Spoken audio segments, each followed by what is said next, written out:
think Aaron Glenn's message has been good. I think he's Mm. been hitting the right notes. I think he has a plan of what he wants, but ultimately it comes down to does he have the players to execute that plan, and does he have good players to play good football? That's what it'll be all about, and particularly the quarterback position. I think when you look at this Jets roster, they have a lot of good things, but I think Justin Fields is a huge, huge question mark. He really has not looked good the last two practices. Hello and welcome to Gangs All Here. My name is Ryan Sampson, the host and producer of this show. That's my guy, Frankie Vittorini from U Stadium. And as always, we got our Jets beat writer, Brian Costello. We're here to talk about the New York Jets in the midst of training camp. We have padded live practices. Guys, we're going to talk about that. We're going to talk about the vibes coming out of camp. We'll talk about Kaz's breakout players in training camp already. And we'll also talk about there's some kicker news, which is always fun to discuss here on this podcast. But before we get to any of that, I'm going to start with Kaz. How you doing? How's camp going for you thus far, man? Good, good. It was a little bit cooler today. It was nice. The Tuesday was a hot one. So, grinding through it. This is probably the toughest stretch here is getting to the first preseason game, right? You have the initial burst of fun training camp, and then it kind of drags until you get to the first preseason game, and then it goes really quick after that. Hey, everyone, I just want to say I am not sweating at all today. I look like a normal human. I'm a presentable person at this hour, so I just want to, let it be known. Too bad you didn't get caught in the rain today, Frankie. That would have been a nice touch today. I did a little bit. I did. My shirt was wet earlier, but not because of sweat. Because I heard you showed up with the with your little go-kart out there, you and Quincy. I heard the. I just saw some video. Yeah, I didn't. I have no Oh yeah, idea it who wasn't that you. Oh, was. okay, I thought you were It's behind. got a little I'm sorry. Mario I saw a go-kart video. Yeah. going across the field, booking it. Go-kart. Yeah, I didn't see that. Well, listen, he's trying to play fast. The Jets altogether are trying to play fast, and that's where we're going to start here, guys. With the show is the vibe of Jets training camp right now. Guys, we've had a couple of reports. I've seen your tweets. I've seen other beat reporters' tweets about the Jets are going all out physical during live period. In pads, they're doing a lot of tackling drills. There's a certain physicality that Aaron Glenn and company are trying to instill in this training camp. So I wanted to see, does this feel different from you covering this Jets training camp compared to previous regimes and the way they were running their camps? Monday's practice definitely felt different when they were doing the tackling drill. I haven't ever seen that. A one-on-one tackling drill is something, I haven't seen since I was in high school, I think. So that was different. The rest of it is, isn't that much different. I think maybe they did a little bit more live than years past, but it hasn't been anything crazy. Monday was the one that really stood out. The rest of it just felt like training camp. Kaz, let me ask you a question. So, regarding Aaron Glenn at this point, I know we speak about culture change and cultures don't change unless you win games. I'm on board with you there, and we're all on board on that. But does something feel different at this point? Do you think, and have you seen in years past anything where the better quality practices or the more physical practices lead to a team that's more prepared come week one? Does it feel that way? Because people are saying that, and I'm not sure if it's fandom Yeah. or if it's in actuality. Look, it always feels different when there's a new head coach. For sure. Like, it's always different. And I think we try to push that as a positive always, and I don't know if it is. We'll see. We'll see. I haven't seen a physical training camp. I haven't seen anyone do tackling before. So, Rex used to do goal line drills and things like that, but that you're talking about a long time ago now, and so but I remember when Todd Bowles got hired and it was, he's the anti-Rex. He's doing everything opposite of Rex. It's great. And when Saleh came in, it was he's the opposite of Gase. This is awesome. He's great. We won't know anything until the game start. This is all happy talk at this time of year, and I'm sure if we were in Chicago, they're probably talking about how much different Ben Johnson's practices are than Eberflus's practices were. Go around the league where there's new coaches. And Liam Cohen, I'm sure, is getting praised in Jacksonville. Like, that's just how it works, and everybody wants to believe in their guy. I do think, I think Aaron Glenn's message has been good. I think he's Mm. been hitting the right notes. I think he has a plan of what he wants, but ultimately it comes down to does he have the players to execute that plan, and does he have good players to play good football? That's what it'll be all about, and particularly the quarterback position. I think when you look at this Jets roster, They have a lot of good things, but I think Justin Fields is a huge, huge question mark. He really has not looked good the last two practices. It's been a really bad offensive days these last 2 days. But it's 2 days. It's not, you don't go crazy about it. But I think he remains a gigantic question mark. That's wow. Okay, that's interesting. You're the first I've like. Well, not saying question mark, but interesting the takeaways you've seen thus far of him. And before we get into the Fields aspect of this, I do want to touch around the rest of the breakout players in Jets training camp that you wrote about on Post Sports Plus. Some guys unnoted here, and I just wanted to see what have you seen from some of these players that you have taken notice of early on in training camp that have stood out Yep. to you. Give me the players. I don't remember what I wrote, Ryan. It was 4 days ago. I believe you started off with Andre Cisco, and you had some doubts with Yeah. him to start, and he's already looked pretty solid already to start a training camp. Yeah, Cisco is a guy, I heard a lot of bad things from Jacksonville that they really wanted him out of there. They were tired of him and you got to win a 1 year, $8.5 million contract, which tells you there wasn't a big market for him. So he's kind of a question mark to me, but he's done well in coverage. Seems to always be around the ball, being making plays. So I think he's been impressive so far in camp and um, better than I expected. I thought safety was going to be more bigger area of concern than it's been. They really haven't given up many big plays in camp. And I think Cisco today he blitzed off the edge. I think he would have been a sack had they been taking the quarterback to the ground. So he's been really active. Yeah, I mean they gave him a pretty good deal there. And I believe you said like it meant the Jets, 1 year, 6 point, at least Eight point five, I think it 8.5, is. sorry, Yeah, 8.5 something. Yeah, million. Yeah, the Jets wanted this guy, and it's good to see that yeah, he's starting to make plays already early in training camp. Another guy here, Will McDonald. This is a big year for him, year 3. yeah. He had a breakout year last year. What have you seen thus far from Will McDonald? Yeah, Will's been relentless. You see the spin move, you see power. Obviously, everyone knows he's gained weight. He talked about that the other day. But I just think he's been an interesting. Him and Membu has been a good matchup, and he got the best of him the other day. But he's looked fast off of the edge. He's in the backfield a lot, and the spin move has looked good. But he's also been able to overpower guys, which is not something we saw a lot of last year. It was more speed. So I'm curious to see, his next step in development. Like year 3 is always a big year for guys. That's kind of when things usually click. He had the 10.5 sacks last year, but to me, I'm not taking anything away from him. He had a really good season last year, but he really got it was like a burst early in the season and a burst late. Like there was a long stretch where he wasn't doing a whole lot. So I'm curious, can he put a whole season together? Because I feel like he really didn't do that last year. I thought it was stretches. He played really well, but not the whole season.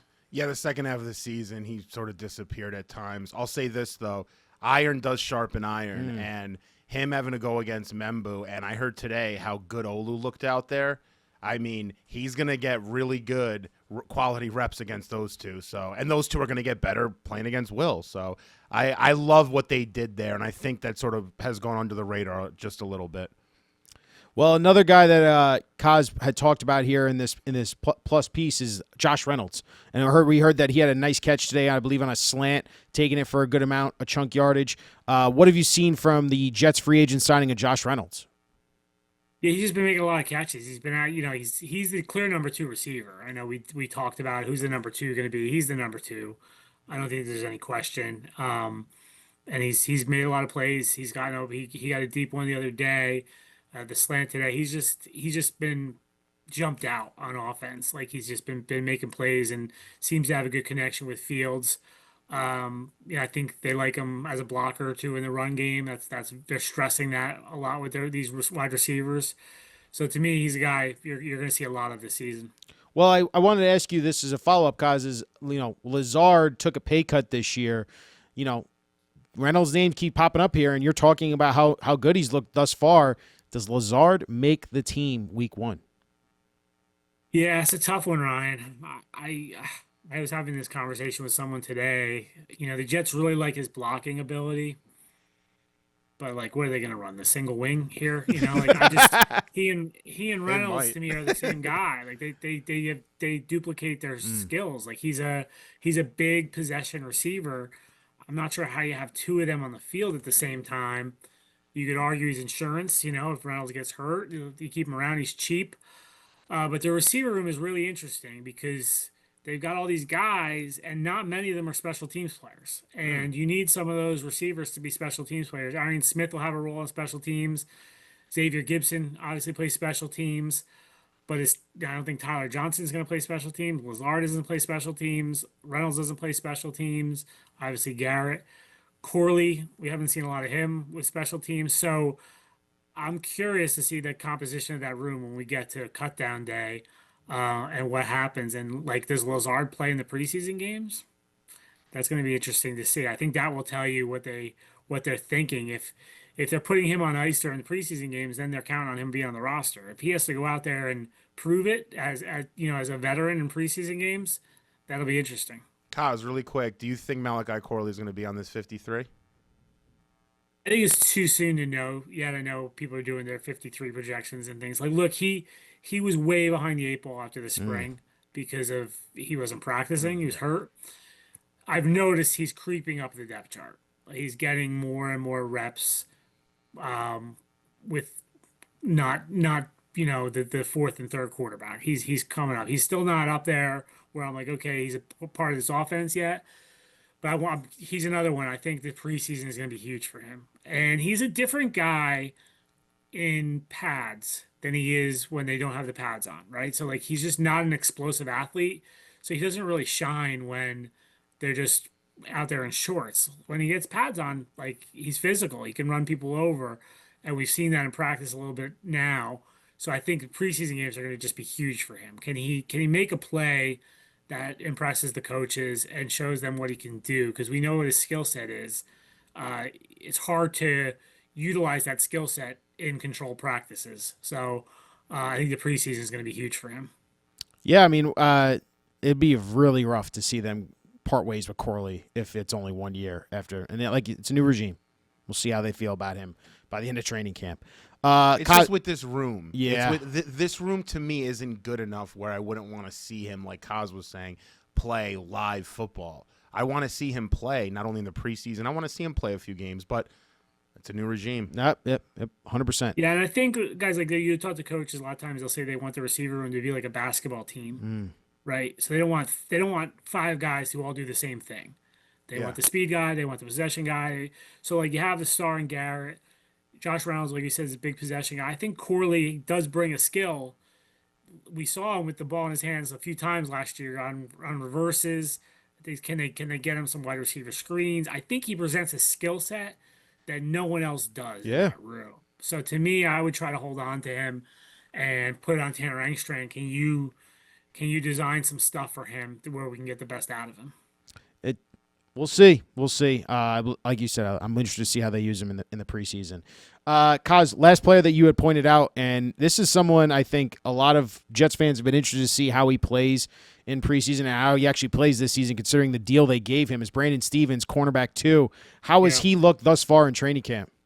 He's looked really good. He's been good in coverage. Today he had one hit him in the chest that he didn't catch, but it was sort of the ball sailed over Garrett.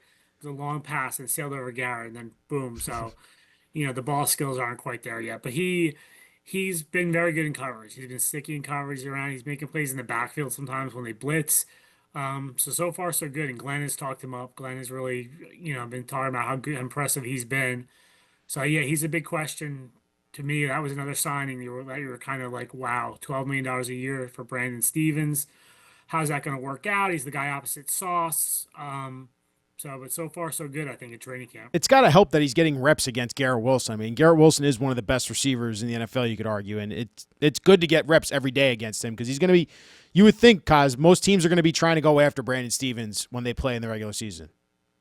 Yeah, absolutely. No, I think it's been good. I think the Jets have some talent that like we talked about with Membu versus Will, and they have some good one-on-one battles right now in training camp. And by the way, I'm playing against Justin Fields. It'll help him work on his hands. He's gonna have a lot of balls come his way. Frankie. All right, hang on. Before I want to get there. I know. We're gonna get there in 1 second. I just do want to ask one more follow-up to Kaz about the cornerback position because you did just say there's a fair amount of talent there. I think that the Jets have done a really nice job of attacking this position because I also noted, Kaz, what Steve Wilkes had said to you guys today and said that this defense is predicated on our corners, one being good in coverage and two being able to make tackles in space. So Yeah. they're focused on how good their corners got to be. Besides Stevens and Sauce, what more can you say about Michael Carter, Osri Thomas, the rookie? I mean, and from what I understand, Stiggers hasn't looked terrible to start a camp either. So they got some depth here at this DB position group. Yeah, Carter, like I wrote about Carter for tomorrow's paper, and Steve Wilkes was talking him up, and I talked to Carter for a while. Obviously he had a frustrating season last year with the injuries, but he's fired up to, be healthy again, and I think he's kind of on a mission. So, and Carter's a good tackler. He's a good tackler as the nickel. I think that's like you said, they value that. So I think he's primed to have a big year. Thomas has been up and down to me when I've watched him. He looked like any rookie, but there's been moments where you're like, okay, there's something there. So I still feel the same way about him that, it could take some time before. I know Jets fans were like, he's going to be starting week one. I don't think he's going to be starting week one, but like, does he get there by the end of the year? Maybe. Kaz, do you notice with And AZ his speed? Do you see him lacking speed out there a bit or not really? it hasn't been noticeable. I mean, Okay. he's been good in That coverage. was a He's little around bit the of a ball, and knack like on he's him been good in coming out. coverage. So his play speed looks fine. Yeah. Okay. And then Stiggers made a play today. I remember a breakup that he had today, and he's been playing well. I think he's getting better in year two. So I think they have some depth there at cornerback. That's kind of the one of the only positions at defense where I feel like they have depth. Yeah. I think they could sustain an injury there and be okay. Everywhere else, I'm kind of like, ugh, what happens if they have an injury to a starter? Yeah, it's fun to see that the Jets have maybe built a really strong secondary. You're hoping that because that's what they're going to be predicated, like Steve Wilkes said. I do want to ask you about Justin Fields. You raised it up here a little bit earlier in this episode already. Yeah. Frankie has his concerns about Justin Fields. You have shared. It's a question mark here.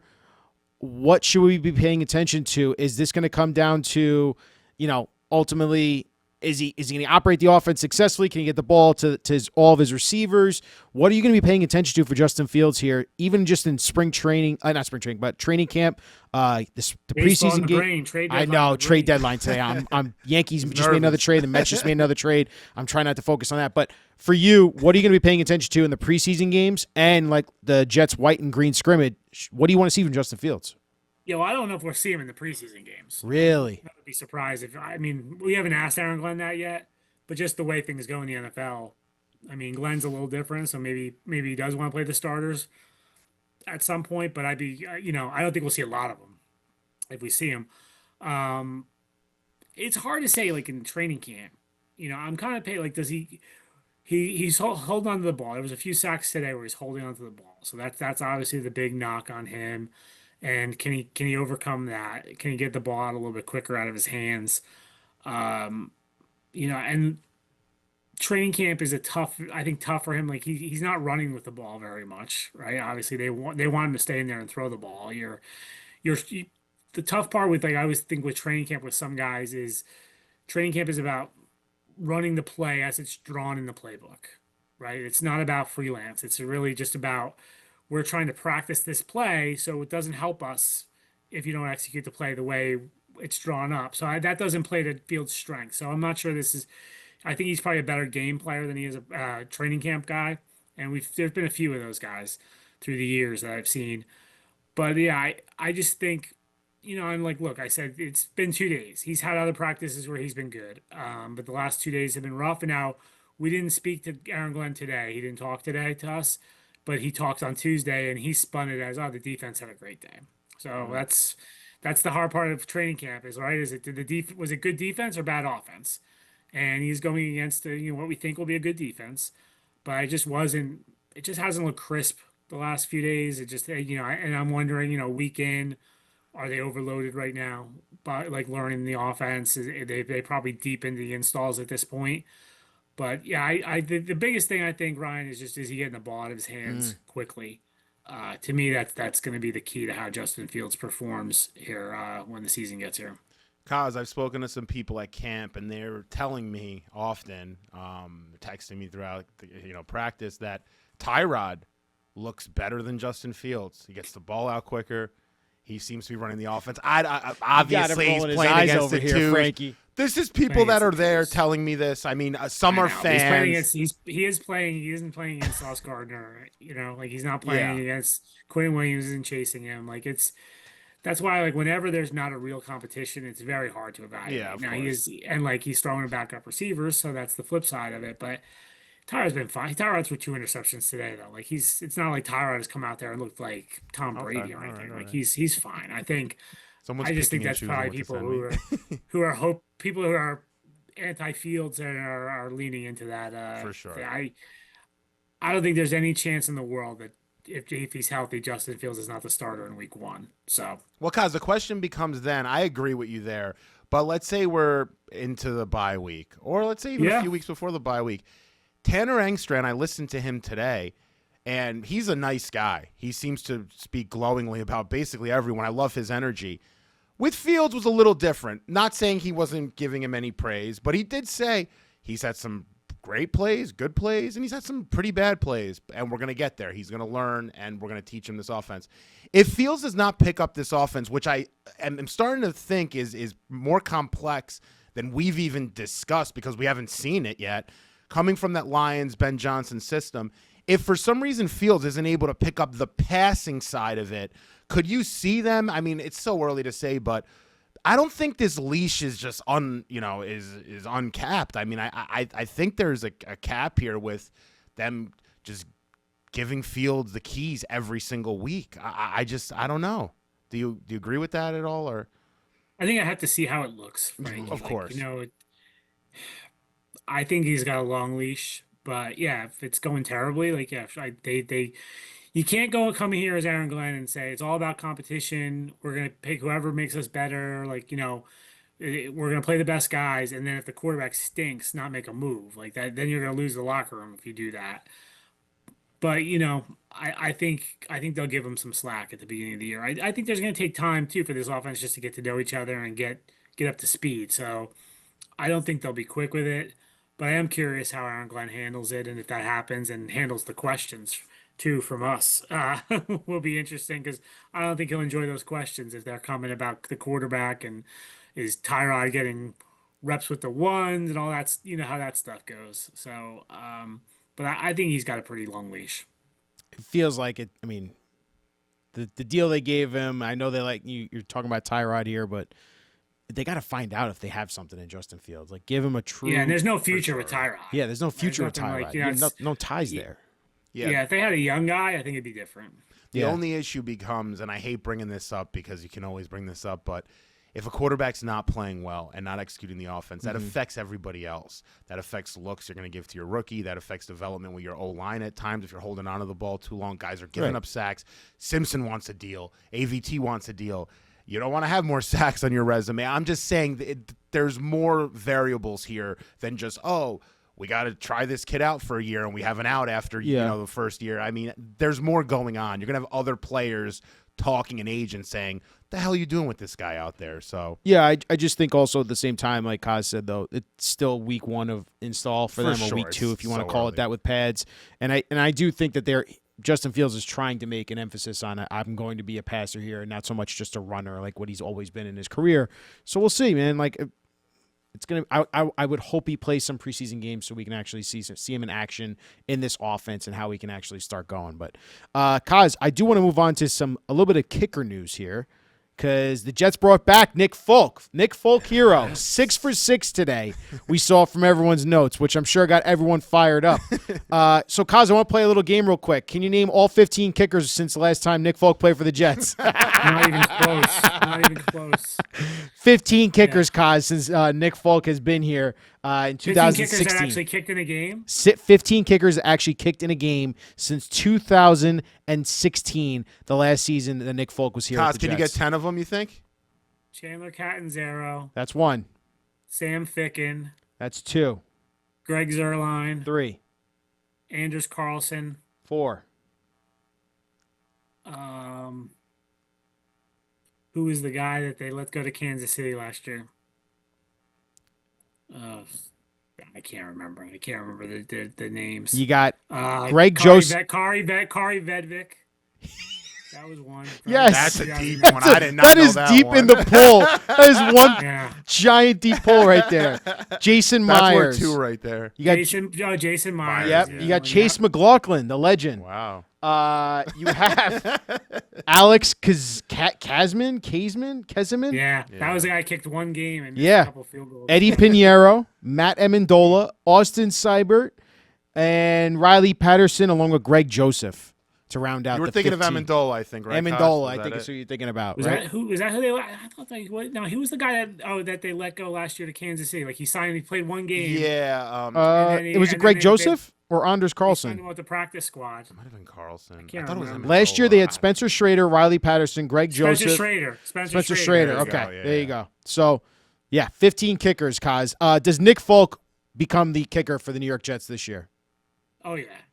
I don't think there's any question. Do they have another option? You didn't have thicker I mean, kicker? look, the first day I saw the kickers kick Davis and Mevis, I was like, oh my gosh! Like they wasn't even just like whether it's going through the uprights.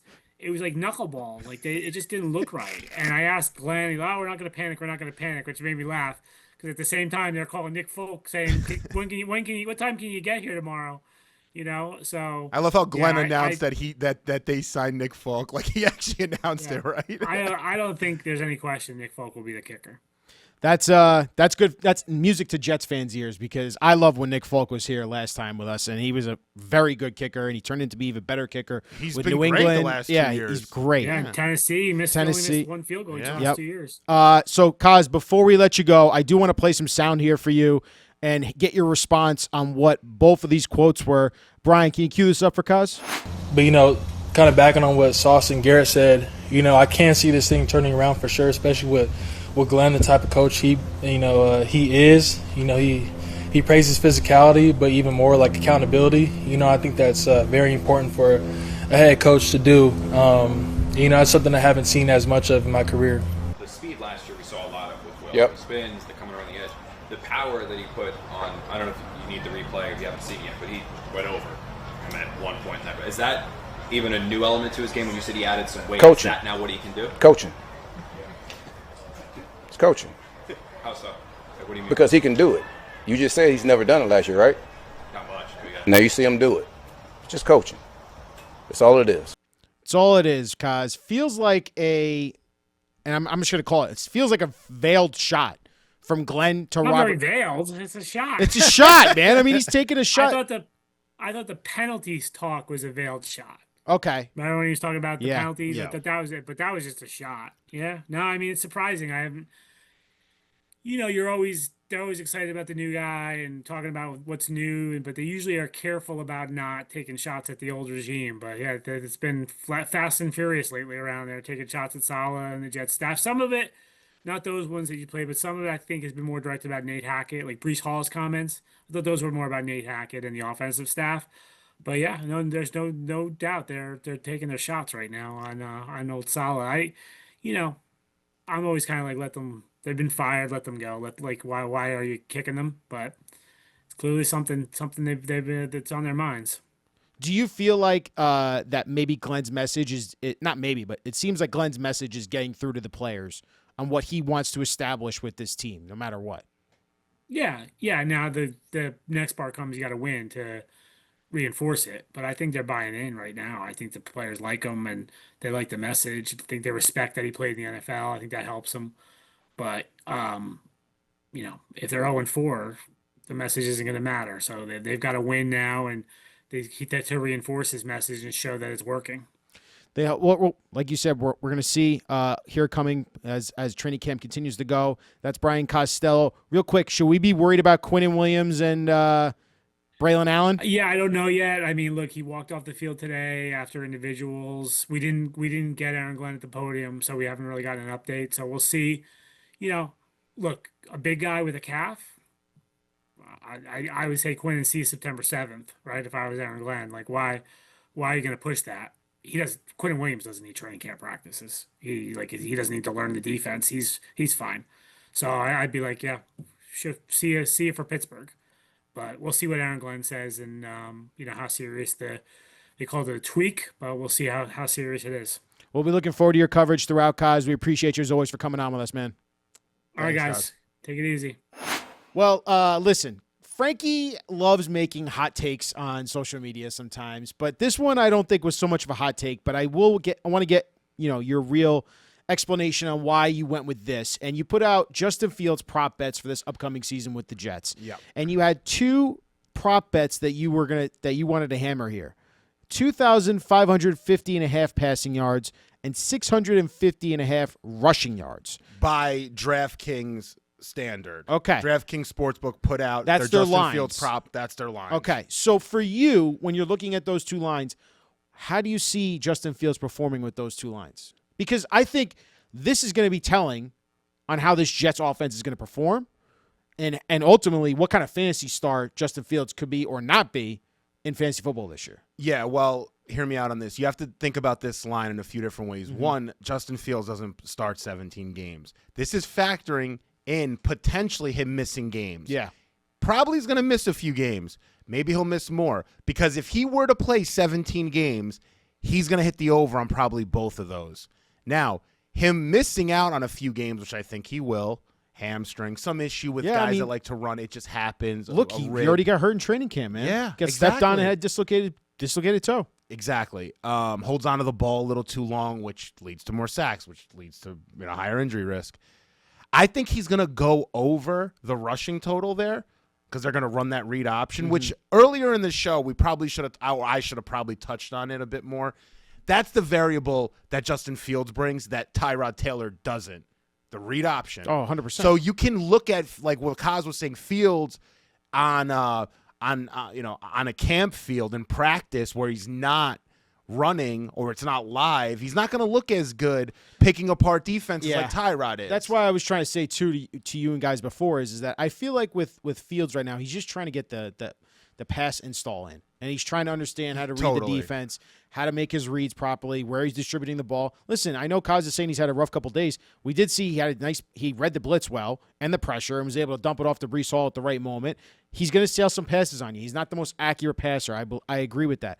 I feel like that's a very low passing yard mark, though, for 2,550.5 passing yards because I think he is with the mindset, I need to prove that I'm a legitimate starting quarterback. This is his last chance. I think after this, he will most likely become a backup quarterback somewhere if he doesn't end up winning the starting, if he doesn't end up becoming a successful starting quarterback this year with the Jets. But I'm excited, man. Like this is the one thing I also want to point out to people and for you guys. He's going to bring an element that no other Jets quarterback has ever brought to this offense. We are never going to see a more athletic quarterback that has played football for the Jets than Justin Fields this coming year. It's going to be special at times. And fans are going to be like, holy crap, look at that run. Holy crap, look at that athleticism. Oh my God, did you see that throw? He's going to have those moments. But like anything else, it's about consistency. It's about can you continue to attack defenses and keep them on their heels. And ultimately, I'm really excited to see if he can grasp this offense, give the ball to his former college teammate, rekindle that chemistry that he had at Ohio State with him, and just make something special out of it. Yeah, I agree with you there, Rye, but I look at the other side too. We're going to have moments where those 3 and outs, he's going to be sailing balls. He's not going to be able to hit on a check down. He's going to be inaccurate. And we're going to be like, what the hell is going on here? We don't want to see that anymore. We saw it with Zach. We saw it with Sam at points when he was here. We've seen it with every quarterback basically we've had here in the last 10 years, besides maybe Ryan Fitzpatrick, where we can't get the ball. We can't move the ball down the field. We can't establish first downs effectively, over and over again. That elongate drives keeps our defense off the field. You're right, though. And this is where there's going to be arguments this year. Fields is going to have a 75-yard run, take it to the house. We're like, oh, my God, this is great. And I'm going to say that too. But then he's going to have 3 drives in a row where we don't gain more than 5 yards. Yeah. And you're going to be saying to yourself, what the hell's going on here? So that's the issue that I fall with when it comes to Justin Fields is I don't know how efficient he's going to be with the passing game. I would take the under on the passing because I look at Jalen Hurts last year. He didn't play every game, missed a few games. He only had 2,900 passing yards, throwing to A.J. Brown, throwing to Devonta Smith, throwing to Dallas Goedert. That's why I wish the Jets had got another receiver. I know. That's the issue for me is if Jalen Hurts with that team, with that O-line, with that established offense, going 400 more yards. And you're I'm- asking? I don't know. It's a great point by Yeah. you, and I will say this. I know this might sound crazy. I actually think Justin Fields is a better passer and better thrower of the football than Jalen Hurts. I thought that before I saw some of these training camp highlights. I think they're very. I wouldn't read they're- too much into They're training camp. very similar. The ball doesn't. I thought it was. Listen, and I'm not trying to be like a quarterback whisperer guru here because I'm not, but it doesn't look tight out there. It's got to look tighter. It's got to be a little zippier. It's got to be a little quicker. He looked that way before the pads came on. The pads coming on and that toe There's injury. always an there's adjustment, something. though. But There there's is an always adjustment. an adjustment time. Absolutely. I know I'm playing devil's advocate. No, here a you're little not. bit, and You're you're not. seeing what You're you're being seeing. fair. I hear what you're saying, and I just want to be fair to him too. I do think there's an adjustment here. It's a new offense for him. He's got to get reestablished with Garrett. He's learning with a rookie in Mason Taylor, who's going to be his number one tight end. He's throwing to Josh Reynolds, who he's never thrown before. New offense.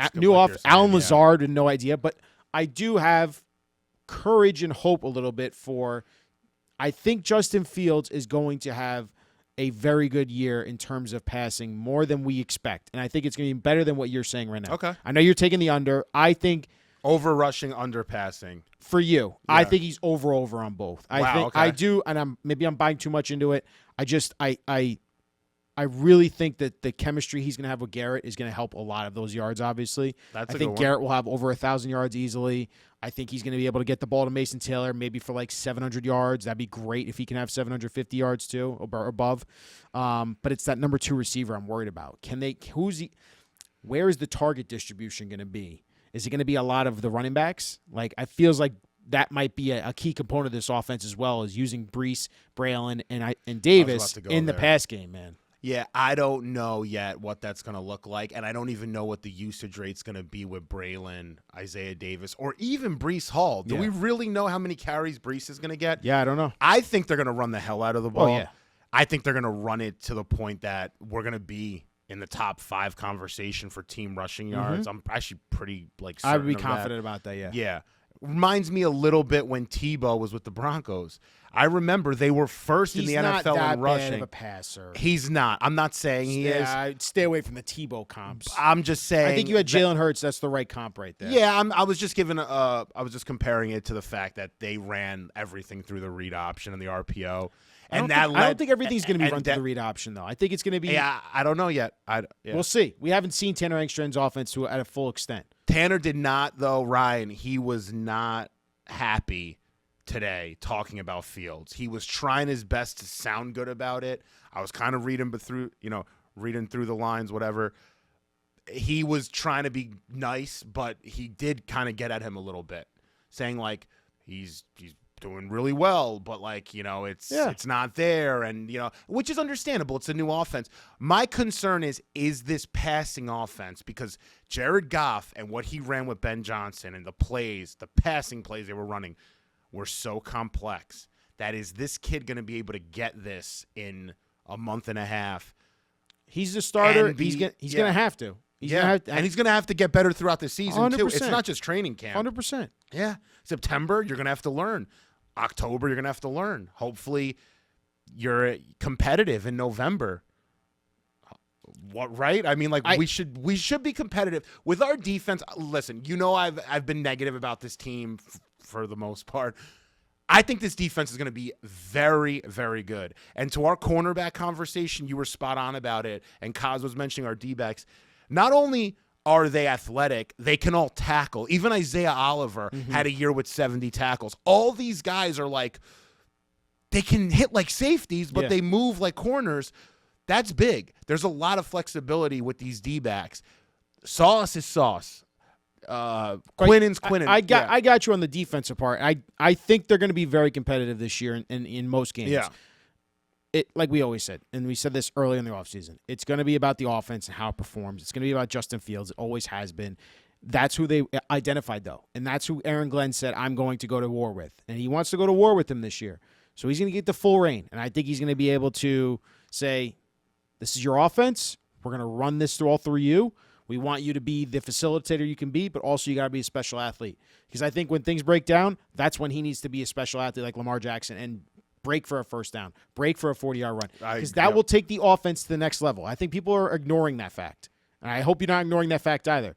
That's an element that Jared Goff does not have. That's an element that the Detroit Lions don't have in their offense, where the quarterback can be that special of an athlete and pick up a ton of first down yardage for you and be able to move the chains. Like, that's what you need in the offense, too. That's a modern-day NFL offense, I would argue. A quarterback thing can be mobile, get out of pressure and escape, and make the right read when I need to pull this thing down and start making plays with my legs. I can do that, and I think Justin Fields can do that, man. Well, talking about that, I looked up the other night his 2022 highlights and how when he had 1,100-plus rushing yards, second most in NFL history, he does that all the time. Yeah. That's his MO. He'll hold on to the ball a little too long. Things will break down. You don't know how he escapes. He's actually one of the best quarterbacks ever to do that. We're not talking about like in the last 5 or 10 years. We're talking about of all time. First all time in rushing yards per game in that season compared to Lamar because he missed a few games. So like he's a rushing savant. That's what I'm saying. And he doesn't even want to. Like, that's the funny part. I know. That's what I'm saying. Like, Yeah, people like Lamar are killing wants him. to. People are killing him for the passing part right now. Give it time. You're right. Let it develop. But I'm telling you, a special component of this offense that when they do go to drop back for pass, he can always pull it down and make a play with his legs, and you're going to be like, holy crap. And then you know what you're doing? You're wearing out the pass rush because the pass rush is like, For sure. oh, God, we can't get him down. He's already running for another first down and 20 yards downfield. Then all of a sudden you can start making explosive plays in the run game. Then it opens up things in the pass game as well because you're already beating them up on the trenches. So there is a path. It's just a matter of, like we said, we got to see it first. I hope he gets some preseason action with him so he can actually establish himself in this offense. And we'll see how it goes about those prop bets, man. Yeah, I agree. I'll say this, Ryan. I made a list, right, of my top 10 Jets coming into the season. I had Olu up there. I had Will McDonald up there. I'll just say this. I didn't even think about putting Fields on that list. Understandable. When you have Quinn Williams, Sauce Gardner, you're not going to put – even Membo I put on there late. Well, I wouldn't put Membo in AVT 10. I put on there. AVT, yeah. Simpson, you could argue, is a top 10 Jet. You can argue that too, yeah. But they got two stud linebackers, Quincy and Jamie and Sherwood. Absolutely. I mean, put them both on there. Jermaine, if he's fully healthy, Jermaine's a top 10 player on this team. Yeah. 100%. I mean, they got a lot of talent. It's the coaching. Yes. It's the coaching. That, and let's say the coaching is good. Let's say these players, they're all really good. You brought it up last show or 2 shows ago. You're like, listen, you guys want to talk about, tanking. Look at these players. And you named off 25 guys, and you were right. About 85% of your 25 list you rolled off are really good players. I don't want to be handcuffed or at the mercy of a Justin Fields who can't pick up an offense. I'm not saying that's going to happen, but if it does happen and the team is not at a position where like, oh, let's tank for Arch kind of thing, they got to put in Tyrod. I'm just saying, I am not going to handcuff myself to Justin Fields. You have no future with Tyrod. I think you're making a very big risk as a fan, as a coaching staff, as a team, if you're going to handcuff yourself to Justin Fields. I agree with you. He's on his 3rd team, remember. I hear you, but the Steelers wanted him, and he said the Steelers weren't going to offer him a starting role. So he said, all right, F that. I got a better offer by the Jets where I could be the starting quarterback every single week. They're not tied to Tyrod after this year. He's also in his mid-30s to late 30s. I get where you're coming from. There's no reason to go to Tyrod because the team is upset that the offense isn't performing well. It's the same old scenario there. You're going to ride it out with Justin Fields because you're committed to him for 2 years here, and at the same time, you're trying to figure out if he can be an actual franchise quarterback. I think no matter what, though, Glenn and Muji are trying to evaluate this entire roster. The talented players we talked about, they're trying to figure out if they're going to be here long term. They've already identified 2 of them in Sauce and Garrett. Now it's a matter of, are we going to keep these other players? Are we going to sign Jermaine Johnson? Are we going to sign Breece Hall? Are we going to sign, Quincy Williams to an extension? Like, that's what they're trying to evaluate right now. And I think it's a fair evaluation for let them ride it out with Justin Fields, see how it goes with him, because at the end of the day, they can still go into the draft in the offseason and say, we're picking our own quarterback. Yeah. Yeah, and the question I have for you is, are you confident in what you said there, though, where you think that Glenn and Muji actually looked at Justin Fields and thought to themselves, this guy could potentially be our franchise quarterback? Like, do you think they feel confident now? They're just kind of, we needed a starter. Let's take a little bit of a shot in the dark. Yeah, the money's the money. It's $20 million per. Yeah, that's cheap. That's for quarterback. cheap. That's quarterback money. That's not even backups are money. making almost 15 now. Yeah, corners are making $20 million a year. Yeah, So Sauce is 30. Yeah. $30 million. Yeah.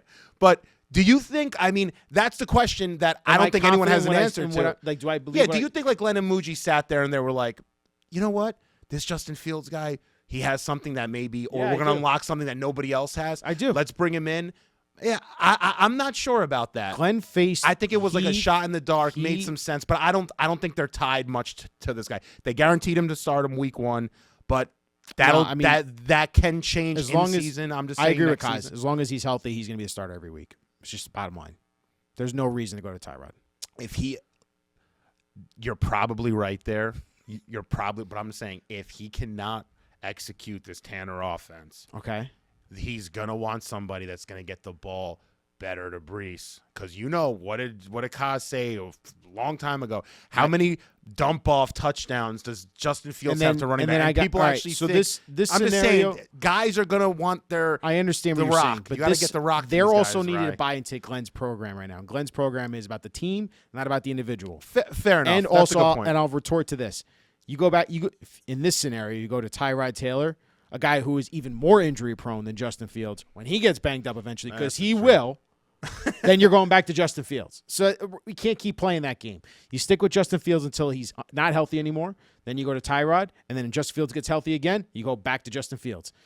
That's it. We'll play that scenario, the what if, the hypotheticals. And let's say the Jets are in a prime position to make a wild card spot. Then you can actually have that discussion. Yeah. But we're not there yet, and we need to see what happens with Justin Fields.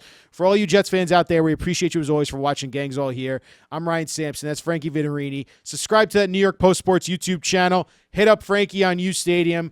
Look at his hot takes for the props and what the Jets quarterback, Justin Fields, is going to do. Is he going to throw for more than 2,500 passing yards? Will he run for more than 600 rushing yards? We'll see. We'll see. But as always, Frankie, thank you, bud. Thank you, my man. I appreciate you. Let's go, Jets. Let's go, Jets.